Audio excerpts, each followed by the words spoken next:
একটা গ্রামে একটা বাড়ি ছিল, ওইখানে ডাইনির ঘর ছিল। ওই বাড়ির থেকে রাতে অনেক সময় ভয়ানক আওয়াজ আসতো। গ্রামের লোকেরা অনেক সময় আতঙ্কিত হয়ে থাকতো আর রাত্রে ওই বাড়ির আশেপাশে যেত না। এক রাতে ওই বাড়ির থেকে ভয়ানক আওয়াজ আসছিল। আওয়াজ শুনে গ্রামের লোকেরা বাইরে এসে যায় আর ভয়েতে নিজেদের মধ্যে কথা বলতে শুরু করে দেয়।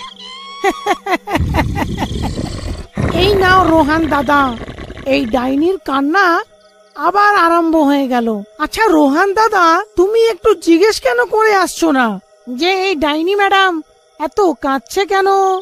রোহানের বিল্লুর এই কথায় রাগ হয়ে যায় আর ও বিল্লুকে বলে, কি হি হি হি হি করে যাচ্ছ? হ্যাঁ, সাহস তো নেই, তুমি চলে যাও না।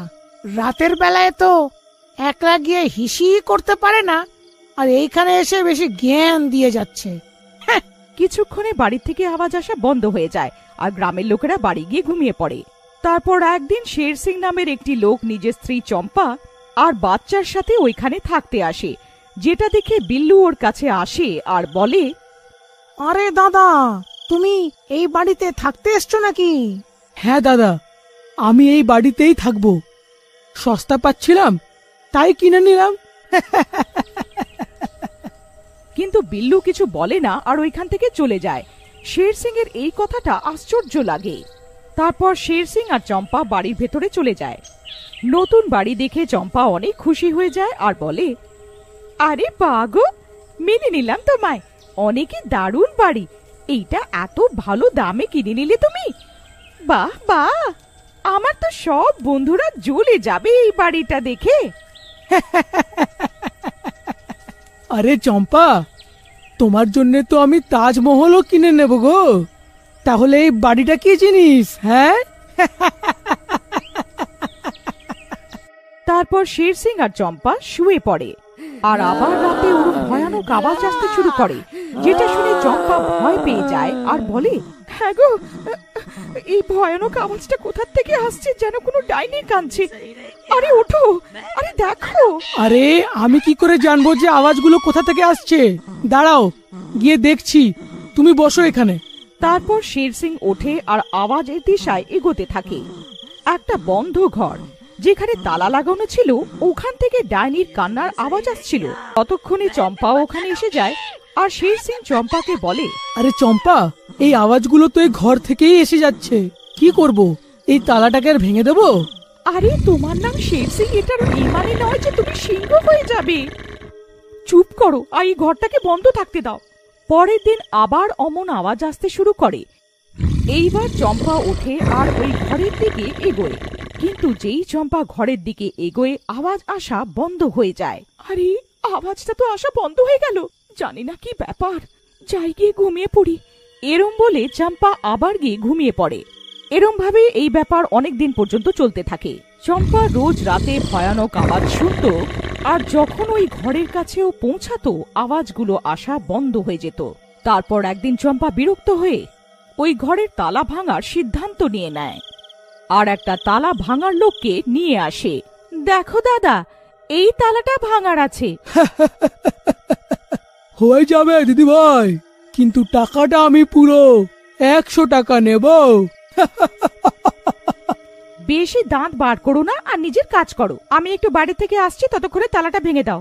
এরম বলে চম্পা ওখান থেকে চলে যায় আর তালাওয়ালা নিজের কাজে লেগে পড়ে।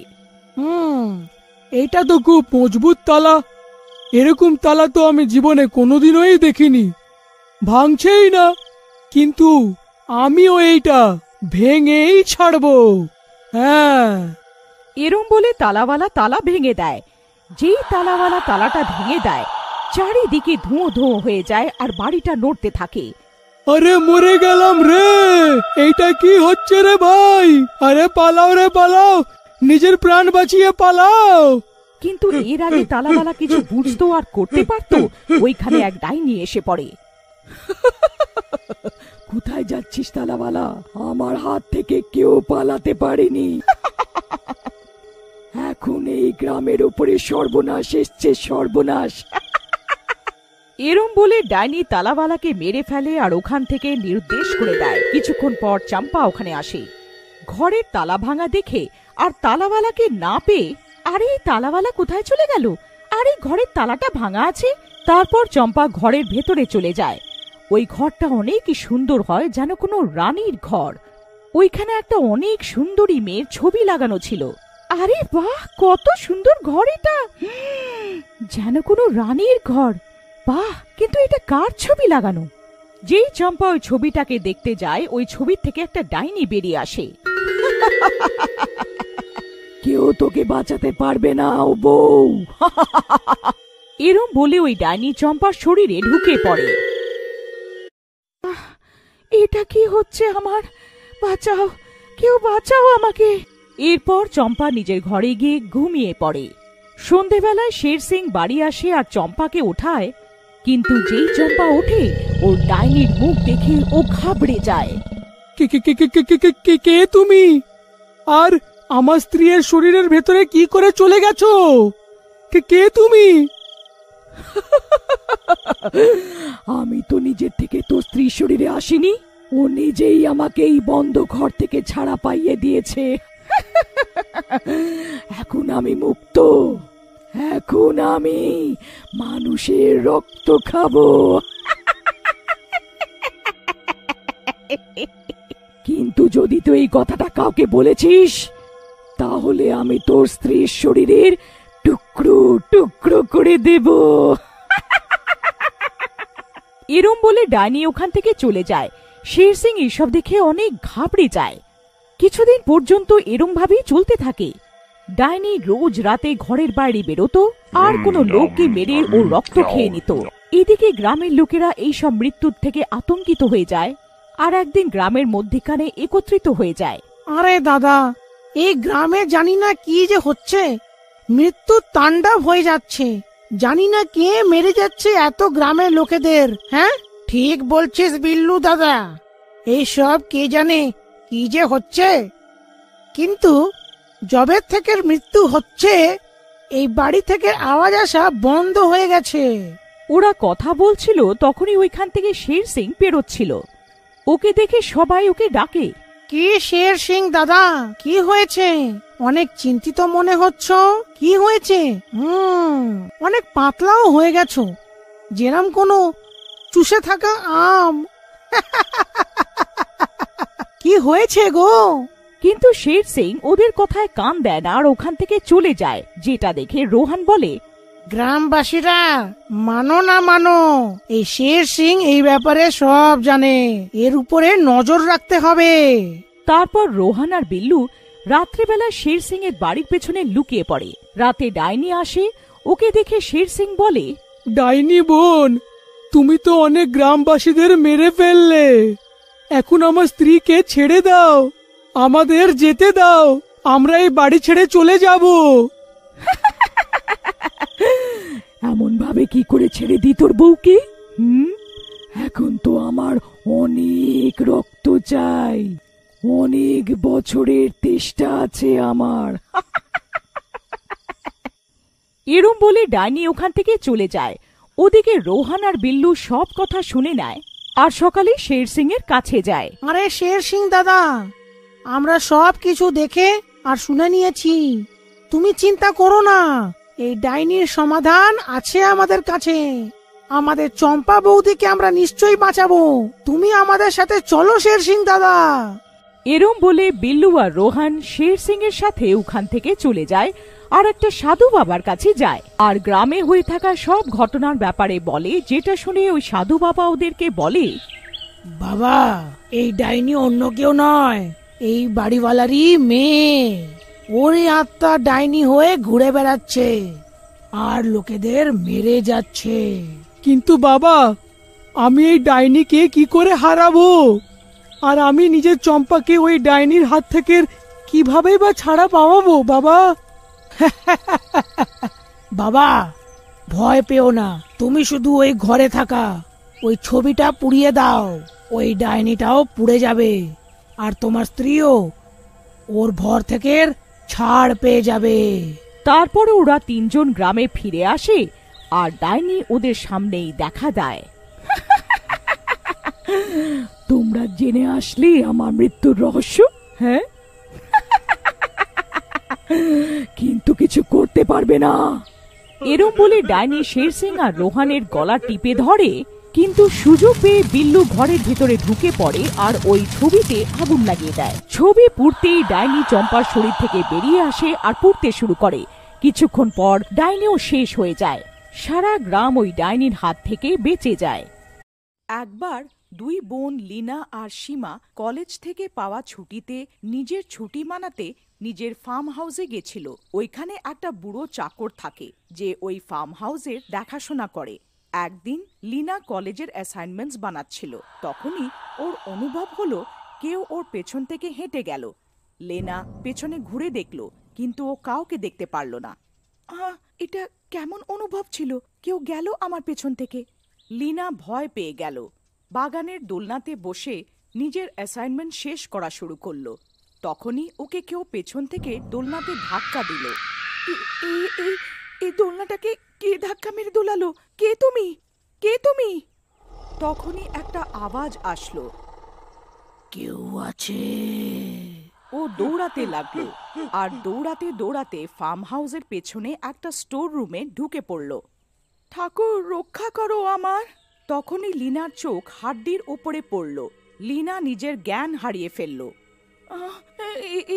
এটা কার হাড্ডি? তখনই ওই হাড্ডির থেকে অদ্ভুত অদ্ভুত আওয়াজ আসতে শুরু করলো। শেষমেশ এসেই গেলি তুই আমার কাছে। আমি কবের থেকে তোর অপেক্ষা করছিলাম। কে তুমি? কেন তুমি আমাকে জ্বালাচ্ছ? আমি তোর কাল। আমি কবের থেকে ভাবছিলাম কেউ এই ঘরে আসুক আর আমার অভিশাপ শেষ হোক। কিরকম শ্রাপ? আমাকে মেরো না, হে ভগবান, কোথায় ফেসে গেলাম? হাড্ডির স্তূপটা অদ্ভুত অদ্ভুত আওয়াজ বের করে লীনার দেখে এগোতে থাকলো। বাঁচাও আমাকে, এই হাড্ডির স্তূপের থেকে আমাকে বাঁচাও কেউ। লীনা ওইখান থেকে পালাতে শুরু করলো। পালাতে পালাতে ফার্ম হাউসের ভেতরে ঢুকে পড়ল আর নিজের ঘরে চলে গেল আর ভেতর থেকে ঘরের দরজা বন্ধ করে দিল। একটুর জন্যে বেঁচে গেছে আজকে, আজকের পরে ওখানে কখনো যাব না। লীনা এখনো ভয়তে কাঁপছিল। তখনই দরজা খটখটানোর আওয়াজ আসলো। লীনা আওয়াজ শুনে ভয় পেয়ে গেল। কে ওখানে? আমি, দিদি। কি হলো? দরজা খোলো। সীমার আওয়াজ শুনে লীনা কিছুটা শান্তি পেল। লীনা দৌড়ে দরজা খুলল। কি হলো দিদি, আপনি ঠিক আছেন তো?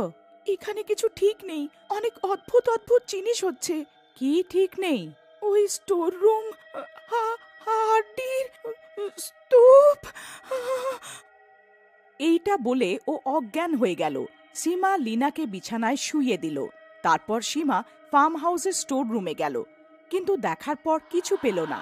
সীমা ফিরে চলে আসলো। তারপর সীমা সেই চাকরটাকে ডাকলো। হারিয়া, ও হারিয়া, এইখানে এসো। হ্যাঁ মালকিন, কি হলো? তুমি আমাকে ডাকছিলে? হ্যাঁ, তোমাকে কিছু জিজ্ঞেস করতে চাই। হ্যাঁ বলুন মালকিন। এইখানে কখনো কিছু হয়েছিল কি? মালকিন, অনেক পুরনো কথা গো। যখন তোমার দাদু এখানে থাকতো তখন এইখানে একটা চাকর কাজ করত। একদিন ওই চাকর টাকার লোভে তোমার দাদুর ওপরেই হামলা করে দিয়েছিল। তারপর কি হলো? দাদু তো আগেই হামলার খবর পেয়ে গেছিল, আর দাদু ওই চাকরটাকে ফার্ম হাউসের পিছনের স্টোর রুমে বিনা জল খাবার দিয়ে জীবিত বন্ধ করে দিয়েছিল। খেতে না পেয়ে ওই চাকরটা কষ্ট পেয়ে ওইখানেই মরে গেছিল। সীমা এইটা শুনে ভয় পেয়ে গেল। আমাদের দাদু এত রাগী ছিল, এইটা তো আজকে জানতে পারলাম। ওই চাকরের হাড় ওই স্টোর রুমেই পড়েছিল। এটাও বলা হয় কি ওই হাড় থেকে আওয়াজও আসে। এইটা শুনে সীমার পার তলার থেকে মাটি সরে গেল। আরে বাপরে, এটা কি মুশকিল বাবা! লীনা কি ওই হাড্ডির কথা বলছিল? ওই যে স্টোর রুম, হাড্ডি বলে অজ্ঞান হয়ে গেছিল। আচ্ছা ঠিক আছে, তুমি যাও হারিয়া কাকু, যদি কিছু দরকার হয় তো তোমাকে ডাকবো। তারপর বুড়ো হারিয়া ওখান থেকে চলে গেল। সীমা এত বেশি ভয় পেয়ে গেছিল কি ও নিজের ঘরে একা শুতে সাহস জোটাতে পারল না। ও লিনার ঘরে ওর সাথে শুয়ে পড়ল। তারপর রাত হওয়ার পর হাড্ডির স্তূপ অদ্ভুত আওয়াজ বের করা শুরু করলো। ভয়ঙ্কর অদ্ভুত আওয়াজ শুনে লিনার ঘুম ভেঙে গেল। এই সীমা, উঠে পড়। এ কিরকম আওয়াজ বার করছিস? মজা করিস না আমার সাথে। ওঠ না, ওঠ, ওঠ না। পাগল হয়ে গেছিস নাকি? ওহ, শুতে দে, আমার অনেক ঘুম পাচ্ছে। লিনা বুঝতে পারলো যে সীমা ঘুমাচ্ছে। তাহলে এই আওয়াজটা কোথার থেকে আসছে? সীমা তো ঘুমিয়ে আছে, ওই হাড্ডির স্তূপ তো না। তারপর আবার ভয়ঙ্কর ডাক শোনা যায়। চলে আয়, কখন থেকে বিচলিত হয়েছিলাম আমি। আয়। সীমা, উঠে পড়। ও আবার ডাকছে। ও আমাকে জীবিত ছাড়বে না। কি হলো? কেন হাঙ্গামা করছিস এত রাতে? আজকে তো মজা আসবে, আমার প্রতিশোধ পুরো হবে। আমার পাশে এসো। আরে, এটা কিরকম আওয়াজ? এটা ওই ক্ষুধার্ত চাকরের হাড্ডির আওয়াজ না তো? ক্ষুধার্ত চাকর? এটা কি বলছো তুমি? তারপর সীমা লিনাকে সব কথা বলে যেটা হারিয়া ওকে বলেছিল। আরে মরে গেলাম রে, কোথায় ফেসে গেলাম আমরা? আমরা কলেজের ছুটি শান্তিতে কাটাতে এসেছিলাম, আরে হাড্ডির মাঝে ফেসে গেছি। ওই হারিয়া কাকুকে ডাকি, বোধহয় উনি আমাদের কিছু সাহায্য করতে পারবেন। হারিয়া কাকু, হারিয়া কাকু, কোথায় আছো? জলদি এখানে এসো। হারিয়া দৌড়ে ওদের ঘরে ঢুকে পড়ল। হ্যাঁ মালকিন, বলুন, কেন ডাকলেন আমাকে? আপনি কি ওই আওয়াজ আজকে শুনেছেন? যে ভয়ঙ্কর হাড্ডির আওয়াজ আমরা শুনতে পাচ্ছি, আমার মনে হয় ওই আওয়াজটা ওই ক্ষুধার্ত চাকরের হাড্ডির আওয়াজ। লিনা আজকে দুপুরে ওই হাড্ডির স্তূপকে হাঁটতে দেখেছিল। সীমা হারিয়ার সঙ্গে কথা বলছিল, তখন লিনার চোখ পেছনে রাখা আয়নাটাতে পড়ল, যেখানে লিনা আর সীমার প্রতিবিম্ব তো ছিল, কিন্তু হারিয়া কাকুর ছিল না। তখন লিনা সবকিছু বুঝতে পারল।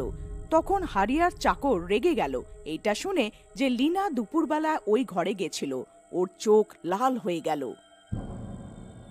এ কি বললে মালকিন? এই দুপুরবেলা স্টোর রুমে গেছিলে? হারিয়ার রাগ দেখে লিনা হারিয়াকে রান্নাঘর থেকে জল আনতে বলল। এই মেয়ে, আমি তোর বাপের চাকর না। গর্জন করা আওয়াজে হারিয়া কাকুকে দেখে সীমা আর লিনা ভয় পেয়ে গেল। সীমা, বাইরে পালা, এটা হারিয়া কাকু না, ওই চাকরের ভূত এটা, ওই হাড্ডিগুলো এরই। তারপর সীমা আর লিনা দুইজনই ফার্ম হাউসের বাইরে পালাতে শুরু করলো। আর সীমা পালানোর সময় রান্নাঘর থেকে মাচিস আর কেরোসিনের তেলের ডিব্বিটা নিয়ে নিয়েছিল। পালাতে পালাতে ওরা বাগানের বড় একটা গাছের পেছনে লুকিয়ে বসে পড়ল। এই মেয়েরা, কোথায় গেলে? আজকে আমি তোদের জ্যান্ত ছাড়বো না। এখন তোমরা দুজন আমার বিষয়ে জেনে গেছো, এখন তোমাদের মরতেই হবে। এখন আমরা এই চাকরের ভূত থেকে একটাই উপায় বাঁচতে পারবো। কিরম করে বাঁচবো? আজকেই এই ভূতটা আমাদের মেরে ফেলবে। সবাই বলে বড়দের ভুলের ফলটা বাচ্চাদের ভুগতে হয়। আমাদের সব সময় ভালো কর্ম করা উচিত। সাহস রাখ, ভগবান আমাদের সাথে আছে। আমাদের যেরম করেই হোক ওই স্টোর রুমে গিয়ে ওই ভূতটাকে উস্কাতে হবে যে ও যেন হাড্ডিতে প্রবেশ করে। তারপর যেমন করেই হোক হাড্ডির ভিতরে ঢুকবে, আমরা ওই লাশটাকে জ্বালিয়ে দেব। এরকমভাবে ওই ফার্ম হাউসটা ওই ভূত থেকে রেহাই পাবে। তারপর লিনা আর সীমা সাহস করে ওই স্টোর রুমে গেল। এই ভূত, তুই নিজেকে অনেক শক্তিশালী ভাবছিস কি? সাহস আছে তো এই হাড্ডিতে প্রবেশ করে দেখা। চ্যালেঞ্জ করছিস আমাকে? এক্ষুনি তোদেরকে শিক্ষা দিচ্ছি আমি। হ্যাঁ। রেগে লাল হারিয়ার ভূত ওই হাড্ডির স্তূপের ভেতরে ঢুকে পড়ল। আর তখনই সুযোগ পেয়ে সীমা কেরোসিনের তেল ওর ওপরে ঢেলে দিল। আজকে তোর খেলা শেষ হারিয়া ভূত। আমরা তো তোকে রক্ষক ভাবতাম, কিন্তু তুই তো ভূত বেরোলি। আজকে তোর গল্প শেষ। তারপর সীমা মাচিস জ্বালিয়ে ওর ওপরে ফেলে দিল। আরে বাঁচাও, অনেক জ্বলছে, বাঁচাও, বাঁচাও! এইটা ঠিক করলে না। আমার সাথে প্রতারণা, আবার প্রতারণা। তখনও তোর মতিগতি ঠিক ছিল না, আর এখনো না। এইটা তো তোর সাথে হবারই ছিল। ভগবানও সবসময় সত্যবান আর ভালো লোকেদের সাহায্য করে। আর এইভাবে ওই শ্রাপিত ফার্ম হাউসটা ওই হারিয়া ভূতের হাত থেকে রেহাই পেয়ে গেল।